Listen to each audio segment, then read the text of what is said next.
Hello, I'm Lois. Welcome to my video. Today I will be sharing with you some of the ways I've been getting ready for my crop in October. And one of those is to organize my tools, and specifically punches and Border Maker cartridges, of which I have quite a few.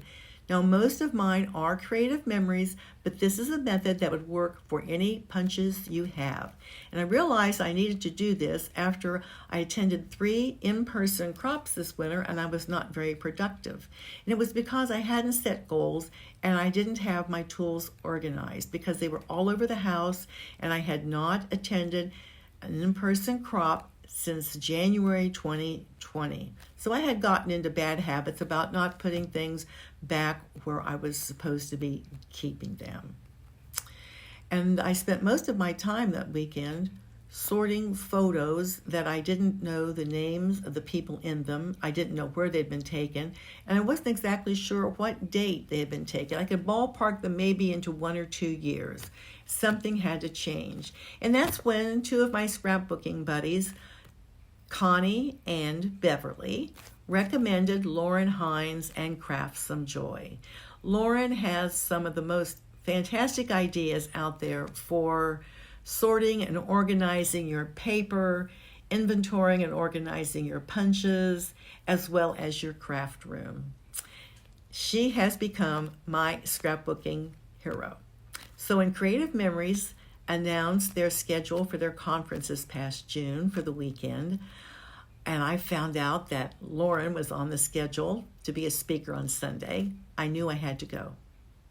So there I was on Saturday at the Business Expo looking at the new products. I'm in this line waiting to get up to the table to see everything. And by the way, there's going to be some fantastic bundles coming out this month, perhaps next week. So I'm in this line and there's 2 ladies in front of me having a conversation. And I said, oh my goodness, that's Lauren Hinds. I was beside myself. I couldn't believe it. I'm standing behind Lauren Hinds. I interrupted their conversation. I don't remember exactly what I said. I'm telling her how much she's changed my life and how wonderful her ideas have been for getting me organized. I can find my punches now. And she was just so nice and so kind and sweet. And she even let me take a picture with her. So that was my highlight from the Creative Memories conference. So I'm here today to show you my take on Lauren's method for organizing punches.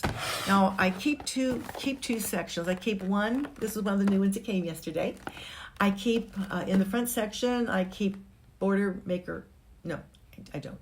I keep punches and border punches. And then the second half, I keep the little cartridges. Now, if you're not familiar with the Border Maker cartridges, you use them with the paper guide and the Border Maker housing. And they're much smaller, as you can see, to store than the full-sized punch. So one of the first things I do when I get a new punch, and you should always do this, is try it out. Make sure it works, because Creative Memories warranties their punches for 90 days. So you want to make sure that punch is working. So I punched 2 images. One I put on a card that I put into a binder, and the other one I punch and put on the box. Now the binder, these binders were recommended on Lauren Hinds' Craft Some Joy site. They're very nice binders, and they seem to be holding up quite well. And then what she uses are these baseball style inserts. They're 3 across and 3 down. And the slots are 2.5 inches by 3.5 inches. And I started out just using whatever paper I had, and then I decided I really preferred punching a black image and putting it on a white card. So for each punch and each cartridge, I have one of these in here.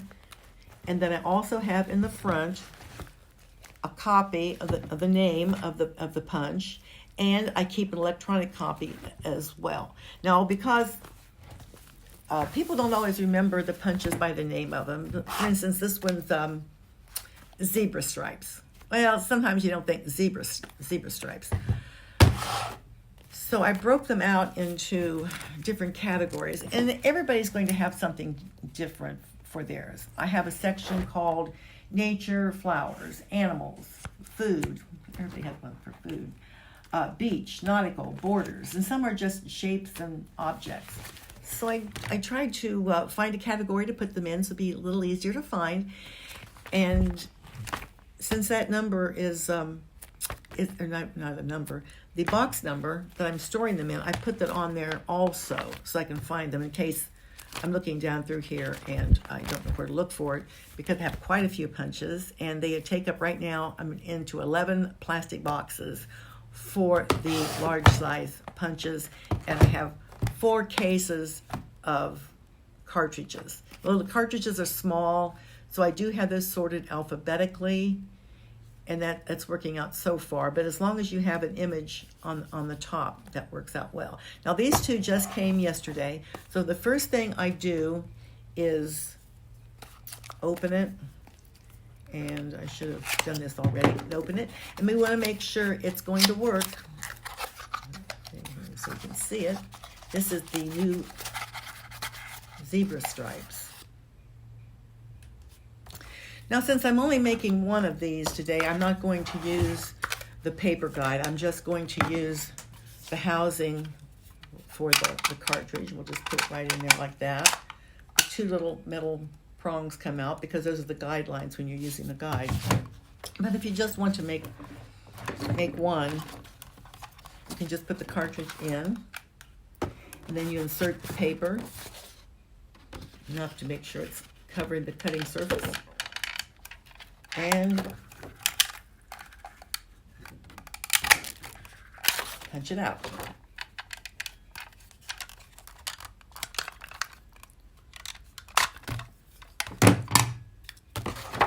And you have zebra stripes. I don't know how easily it is to see.